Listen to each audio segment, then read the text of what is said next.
fussy babies at home? So do I. A lot of parents have been asking me, what is a good healthy snack to give my baby to get them happy but not destroy their brain at such a young age? Glad you asked. Ma'am! Hold on, I'm getting to you. Enter whole wheat bread. Oh, she really wants it now. Let's cut ourselves a slice, shall we?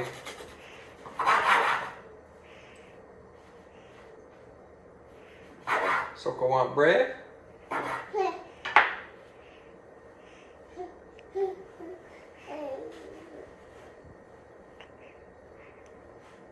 And voila, problem solved. So today I'm going to be showing you how to make delicious, nutritious bread for your baby, for your family, for yourself.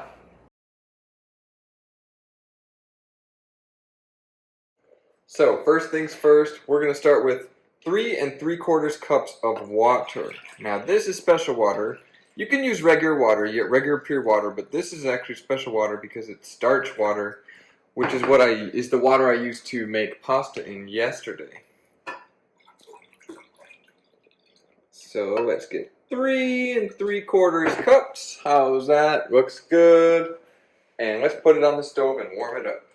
So we're gonna just pour this into a pan and we're gonna get it up to about 110 to 130 degrees. More like 115 degrees. Okay. All right, now here comes my favorite part. This is the Wonder Mill. This is what pretty much every household needs to buy. It grinds your grain into flour. Instant. I'm not going to turn it on yet because it's loud. I can't talk over it. And it's very important that you understand what I'm doing here. So, we need about 9 cups of flour. A little trick I have is just to pour a bunch into here. And it'll pretty much turn into 9 cups. I got it down to a science. So, you turn it on, you pour this, and all of a sudden the grain turns into flour. Let's do it. Now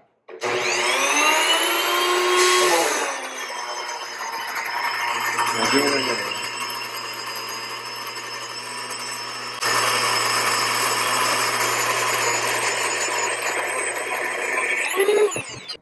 Alright, so we got our water, it is done, 123, 124. We're going to take it out and we're going to pour it into a large mixing bowl. Just like that. Now let's check out what that Wonder Mill did to our grain. Pat it down so we don't get a flour shower, if you know what I mean. And look at that. The most beautiful sight in the world. Fresh milled flour. Alright, let's put it in. Alright, so we're going to pour in 3 cups of flour. One technique I just like to use is a little butter knife. 1 cup. We made all that flour, but we're gonna proof the yeast first. So 1, 2, and 3. 3 cups of flour. So we're just gonna mix the flour in with the water, like so. Alright, just got a regular little, whatever it's called, mixer. Alright, we've got some watery flour now. Okay. Keep going. Next, we are going to put our yeast in. So we need 2 1/4 tablespoons. There's 1. There's 2. I don't have a 1/4 tablespoon, but I do have a 1/2 tablespoon. So I'm going to do about 1/2 of a 1/2 tablespoon, and that's going to get me a 1/4 tablespoon. So 2 1/4 tablespoons, and we're going to mix it all up. So we are proofing the yeast. We are activating the yeast. We're going to get it until it's nice and bubbly. So we're going to wait about 20 minutes. I'm going to let it sit covered for about 20 minutes. So I'm going to cover that for about 20 minutes until it's nice and bubbly. That's how I know the yeast will be active, and then we're going to continue from there. This is organic raw honey. Now, this is the sweetener of choice. This is pure God's creation, and so this is a great place. This is great for texture and sweetener. So we're going to put our 1/2 cup of honey. Don't worry. This is not gonna make your bread unhealthy, but it will make it a little more expensive. But I promise you that the price you pay in quality ingredients will pay off in the long run when you have a healthy body and you're outliving all of your peers. So, 1/2 cup of honey. How's that? All right. So while I wait, I still got 15 minutes. I'm just gonna put away this bread because I'm making fresh bread. So I don't usually make 6 loaves at once, but I am today for your benefit. And I'm just gonna put these into an airtight bag. Just got regular bread bags. And I want to show you a little airtight technique to get these as fresh as possible with as little air as possible. So you're gonna put a metal straw or a straw of any kind inside. And then you're gonna tie a little zip tie, or not a tie, a little bread tie. These all can be found at Walmart for very cheap. Shop local. If you know where to find them locally, then please do that instead. I'm gonna put pressure, and then I'm just gonna suck out, making sure I don't let any back drool come back in. And voila! I have an airtight bag for my bread. Seal it up, and I can put it right in the freezer until the day comes when I'm ready to put it in fresh. All right, so now, while we wait, we are gonna put 6 cups of flour into our measuring cup. We're gonna measure, what do we got? Oh, that's 7 cups, so that's definitely more than I need. Pour some out, shake it out, and oh, need a little more. It's always a little art to it, but it's about 6 cups, that'll play. A couple more. Okay. And then I'm gonna mix in my salt. So this is real salt, real unrefined salt. Contrary to popular belief, salt is actually super beneficial and good for you. The problem is most people get salt through refined, ultra-processed food, and that's where it becomes bad. Or their source of their salt is bad. But if you have unrefined salt and you do not eat processed food, this is an absolute essential electrolyte for your body. So we're gonna mix that together. Just use a little knife and mix it in with the flour, nice and even. You can use a whisk as well, but my whisk is kind of dirty, so it doesn't really matter. All right, our flour and salt mixture is ready. That's good. All right, so as you can see, our honey is nice and liquidy. It's just like the water it's boiling in. So I'm going to take that out. Okay, so now that I got my liquid honey, I'm going to mix it in with 1/2 cup of avocado oil. So I get organic avocado oil. That's my oil of choice for baking because it has a high smoke point. I'm not 100% sure if olive oil is safe to bake with. Maybe you can help me understand that in the comments. But just to play it safe, I use organic avocado oil. And I'll just top it right up there. It'll also lubricate the cup so that the cup can pour the honey out without wasting much. All right. So 1/2 cup of oil, 1/2 cup of honey, and as you can see, it separates beautifully. And there you have it. Now we're gonna check out our yeasted bread, and there you go. It is all nice and bubbly, just like we said. It's been about 18 minutes. We're not going to belabor this any longer. We're going to mix it in right here and right now. So in goes the honey and the oil mixture. Yummy, yummy, yummy, yummy, yummy, yummy, yummy, yummy, yummy, yummy, yummy, yummy, yummy, yummy. Just to make sure we don't waste any, I'm just going to scrape it clean with my little spatula. And that is in. So now I'm going to mix that together like so with my little whisk. Really get that whisked in there.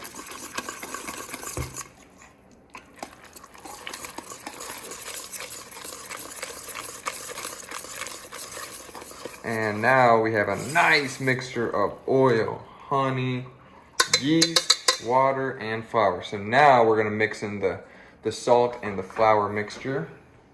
We're gonna pour that all in there. So just because I like to, I'm gonna use the old KitchenAid. I got this at Salvation Army for $5. If you want to bake and you don't want to buy all the stuff, go to your local thrift store. They're going to have 90% of the baking stuff you need. All right, so now we're going to mix in the flour and salt mixture and mix it up. Just going to pour it all in there, 6 cups. Your recipe may vary. You might need a little more flour, a little less flour, but this is a forgiving recipe, and you'll figure it out after a couple tries pretty smoothly. So as you can see, it's nice mixing together. Nice. I just want to get it kind of together. I'm going to max it out, turn it all the way on. Really mix it all up together. Oh yeah. Mix that water and that flour. So as you saw, that's all the ingredients you need. No need for anti-caking agents. No need for preservatives. Salt is a preservative. And with how fast your family's going to eat this, you're not going to need it to last long anyway. So those are all the ingredients that go into a loaf of bread. A real loaf of bread.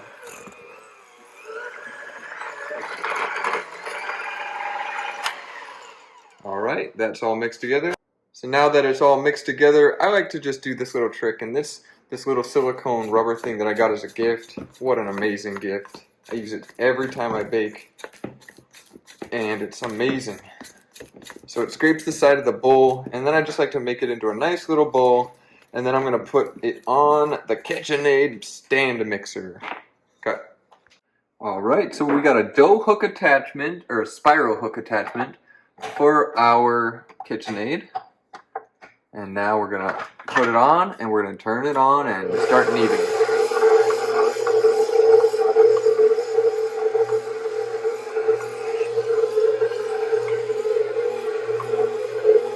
Look at that knead. We're going to set our watch timer and go for about 9 to 10 minutes.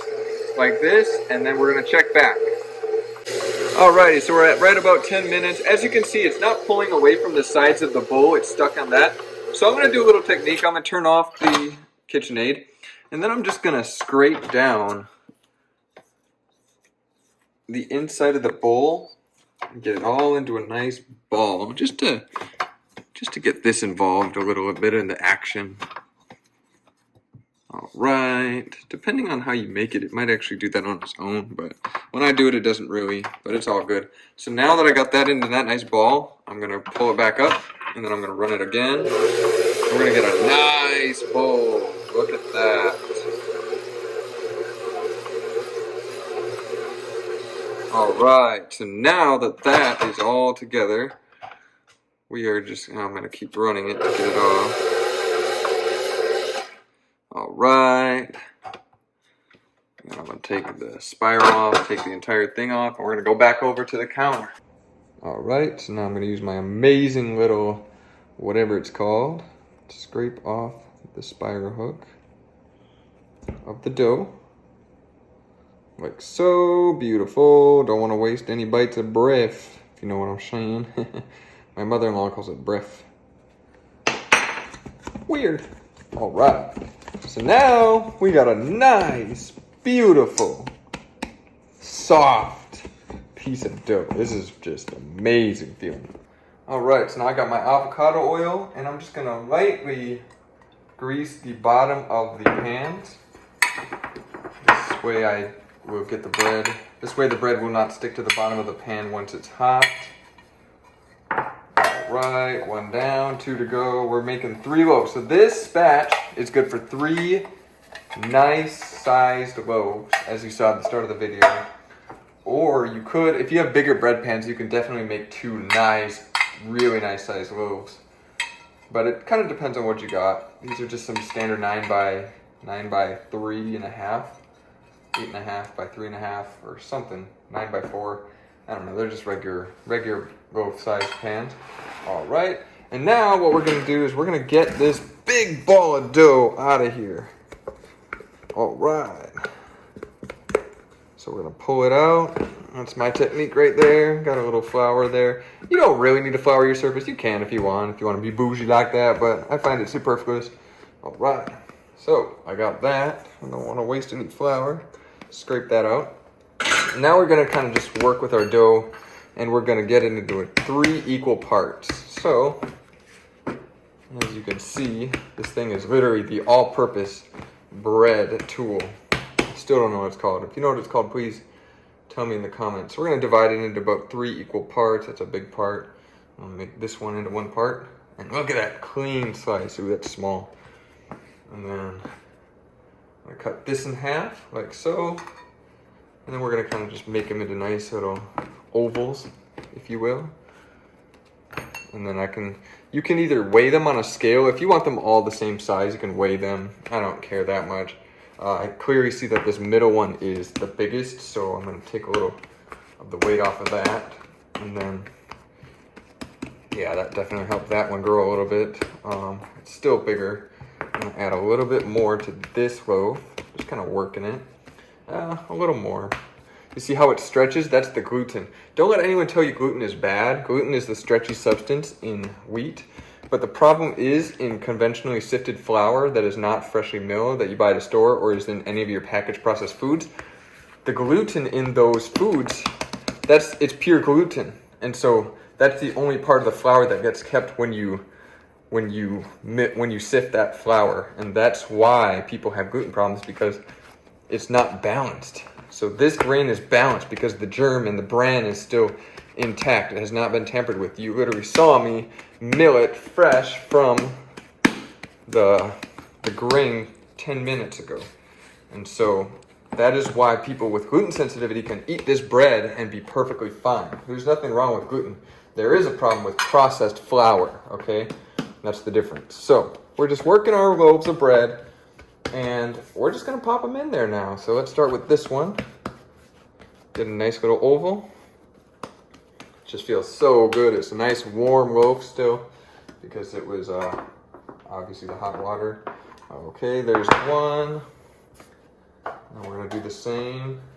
So what I use is stainless steel or glass. I do not use silicone. There's bread pans made of that's kind of silicone material which leaches into your food when it gets heated up at high temperature. You have aluminum, which we all know the dangers of aluminum in your food and on your body, like deodorant. And then there's also I forget, but stainless steel and glass, these are safe at high heat. I really love glass. I found these at Goodwill for $5 a piece. So now is the fun part. You're pretty much done with all the work. You can now just relax. So this is gonna rise. Now, depending on the temperature of your house and the humidity, all that good stuff, that's gonna affect how much your loaves are gonna rise. And so lately we've been keeping it colder in the house. It's usually like in the low 70s. It takes about an hour for these things to rise. If you want a little shortcut, what I like to do is I like to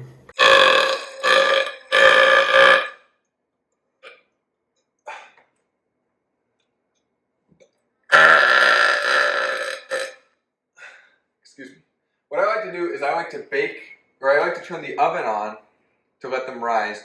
Now the reason why we don't rise them in the oven, you can just throw them in the oven like that, but what it's gonna do is it's gonna expand so fast that it's gonna break and it's gonna tear.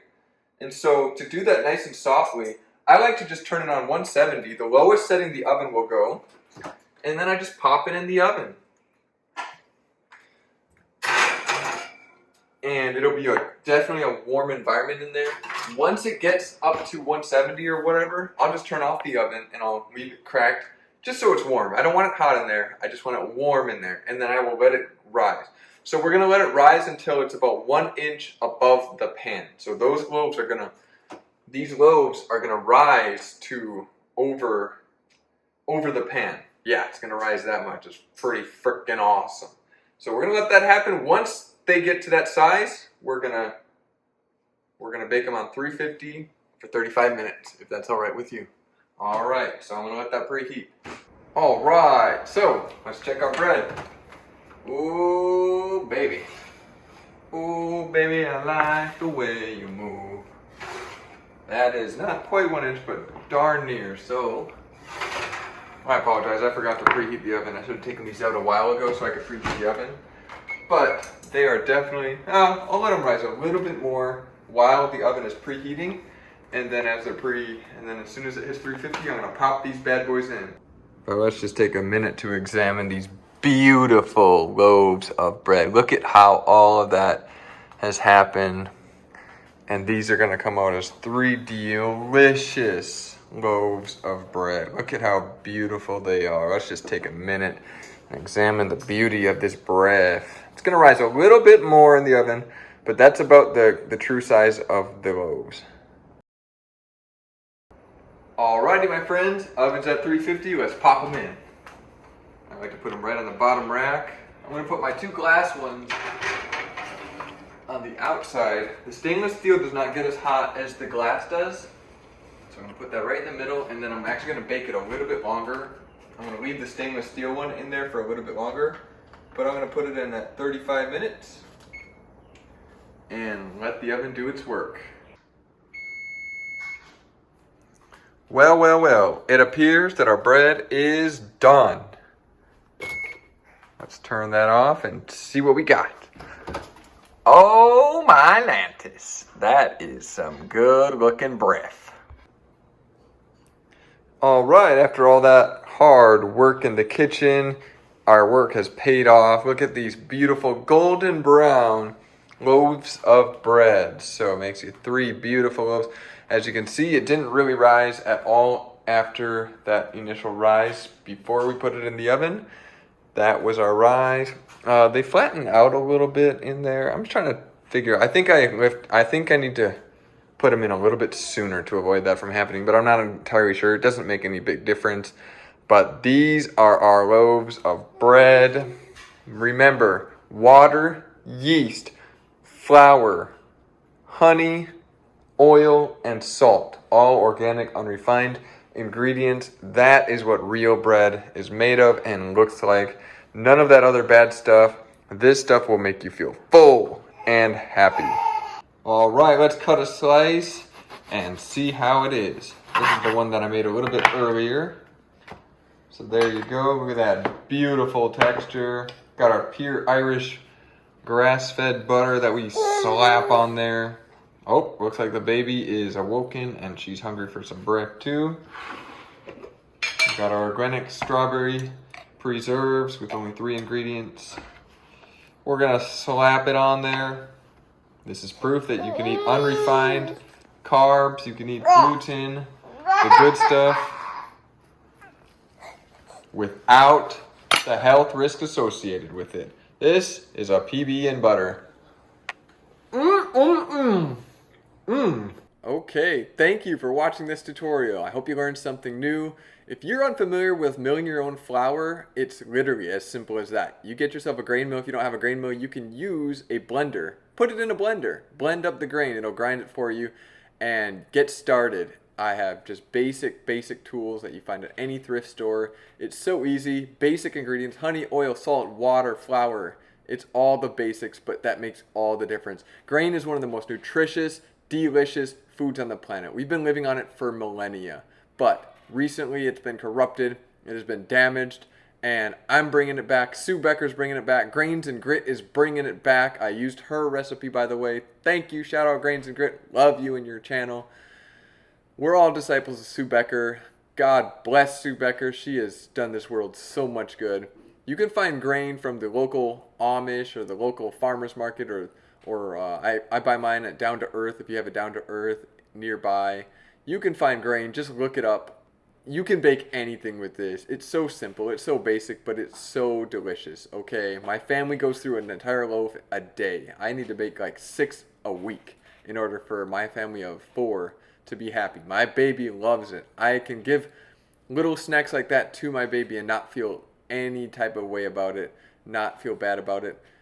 Guys, get in on the whole grain, real whole grain. It tastes so much better. It tastes nothing like your whole grain products you find at the store, because that is not actually whole grain. You saw it here in the video. You see what it's like to have whole grain, and it's accessible to you, and this will change your life. If you have gluten problems, you can eat this and you will get vitamin E, more vitamin E than in any other food that you buy, guaranteed.